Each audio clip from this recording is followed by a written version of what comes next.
You are your thoughts.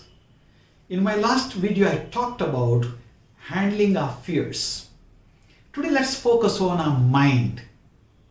Just as there is a cosmic center for the entire universe, there is a center within every human being from where the human being operates, namely the heart. Jesus was well aware of this, and therefore he often asked his followers, "What are you thinking in your heart?" For example, Luke chapter 5, verse 22. Human mind plays a very big role in pursuit of health, happiness, and success in life. Mind is like a garden, and our thoughts are like seeds. We reap what we plant. We have the ability to plant either good seeds and reap a good harvest, or sow bad seeds and reap a bad harvest. With our thoughts, we can create either health or ailment. We can either create a cancer or heal a cancer. With our thoughts, we create our own destiny. Therefore, never underestimate the power of your mind. Every thought you think creates your future, and what you believe about yourself and your life becomes true for you.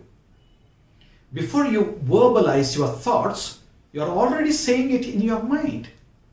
Therefore, there is a constant dialogue going on in your mind, and every thought you think is powerful. Not just powerful, it is creative. Therefore, Proverbs 23:7 says, "For as a man thinketh in his heart, so is he." Whatever state you are in today, it is the result of your thoughts. The universe responds to your thoughts. Therefore, you are your thoughts. Many years back, philosopher Epictetus said, "It is not what happens to you, but how you react to the situation that matters." He meant to say, it is not the events, but our beliefs and our thoughts about the events that determine the consequences. The situations and people around us cannot disturb us, but our interpretation of those events and happenings does. Jesus was well aware of this when he stated, "It is not what goes in, but what comes out of a person that defiles him." Mark chapter 7, 11 to 23. Jesus saw a close connection between our thoughts and our actions. He explained it further, saying, "From within, out of the heart of a man, come evil thoughts, sexual immorality, theft, murder, adultery, coveting, wickedness, deceit, sensuality, envy, slander, pride, and foolishness, and they defile a person." Therefore, the things that contaminate a person are not sinful things the person does, but the sinful thoughts he entertains in his heart. It is not what you do that colors your character, but what you think about. Think of a person in your own family or in your community who is obsessed with the thoughts of suspicion and mistrust and goes about watching you all the time, checking your phone and questioning you repeatedly. Such people contaminate the relationships. Psychologists say over 60,000 thoughts cross our mind on a daily basis, and 77% of these thoughts are negative. That is to say, human beings are conditioned to think of the worst first and keep ruminating over the negative again and again. In fact, we are disposed to think both positively and negatively, rationally and irrationally. The positive and life-giving thoughts result in good and noble behavior, and the negative and the irrational thoughts result in dysfunctional behavior. When we are faced with a challenging situation in life, it gives rise to a train of thoughts, and we don't have much control over them. However, we have the power to decide which thoughts should stay and which thoughts should go. From the time of the outbreak of COVID-19, a good number of people are suffering from anxiety, depression, and even suicidal. Do you know why?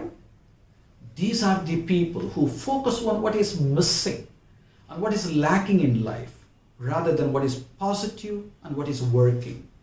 They keep on saying a lot of negative things in their mind and create misery for themselves and for others. They keep worrying about the future by anticipating problems which are not there. They walk over the bridge before they come to the bridge. As the English proverb goes, an idle brain is devil's workshop. Being confined to their homes, they keep on entertaining negative and fearful thoughts like, it is terrible time we are going through. This pandemic is a punishment from God. I can't go on anymore. I am fed up with the situation. So on and on. By doing so, they deprive themselves of a good sleep and enjoyment of life. On the other hand, look at the children below the age of 12. They get up in the morning, after sound sleep, eat, play, enjoy their day, and again go to bed. They don't entertain all these useless thoughts in their minds and disturb themselves.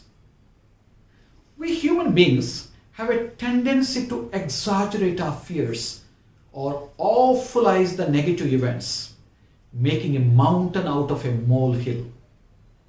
We make unrealistic demands on ourselves, on others, and on the world, and even on God.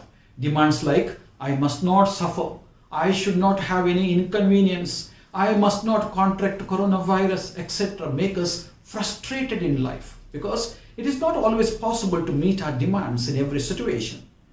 By holding such irrational thoughts, we bring upon ourselves misery and then spend money on the psychiatrists. People who have a tendency to think self-defeating, self-downing thoughts suffer from low self-esteem, and they often get stuck in life. On the other hand, those who are optimistic and habituated to think positively in most of the situations thrive. Empirical evidence shows that there is an intimate connection between our mind and our body. It is as though man is mind operating through a body. The body is the result of the activity of the mind. Body is molded and changed by the mind. For example, feelings of love brighten the eye, improve the circulation and digestion, and promote harmonious functioning of the body. Whereas feelings of fear and anxiety affect the body negatively and even lower the immune system. Every varying mental condition records itself in the body. That's why it is said 75% of our illness is self-induced, meaning we create illness in our body by thinking negatively. In other words, sickness is the outer evidence and sign of an inward disturbance, and health is the outward sign of an integrated mind. As mind changes, there is a corresponding change in the body because man lives in his inner consciousness, not out in the outer world. Ask yourself, what do you say when you talk to yourself? Do you say something positive or something negative? Remember, your brain simply believes whatever you say in your mind. Some people have so many self-limiting and self-defeating or self-depreciating thoughts and beliefs which originated from their parents with whom they lived and then gradually accepted these beliefs and made them their own. Therefore, what we are and what we have become today is because of the direct result of our thoughts and beliefs. Our subconscious mind has a tremendous power. If trained, it can be our best friend and it can help us to flourish in life. Our subconscious mind never sleeps. It is awake 24 hours. But the problem with our subconscious mind is that it cannot distinguish between what is true and what is false. It blindly accepts whatever is dictated to it by the conscious mind. It has no reasoning capacity. It is like the hard disk of the computer. Whatever is typed is saved. Only through our conscious mind can we reach our subconscious mind. To enhance our health and well-being, we need to train our conscious mind to think positive thoughts, which in turn are accepted by the subconscious mind. Someone beautifully said, if you want to change your life, first change the way you think of yourself. If you want to change the way you think of yourself, change the way you talk about yourself. That is to say, to change your behavior, you need to change your thoughts. Nevertheless, changing your behavior is not an easy task. It is said, it takes 21 days to break a behavioral pattern. Unless we change our thinking pattern, we cannot change our behavioral pattern. Therefore, let's accept the fact that we have the power to change our thinking. However, we need to develop a new way of thinking, namely, thinking positive in most of the situations. Wherever we have a tendency to hold demands, let's use choices and preferences. That makes our life less stressful. Develop the habit of using positive affirmations as often as possible until it becomes a new thinking pattern. Simple positive affirmations like, I am healthy, I am strong, I am comfortable, life is beautiful, generate positive feelings in our body, resulting in health and happiness. Therefore, change your mind and change your life.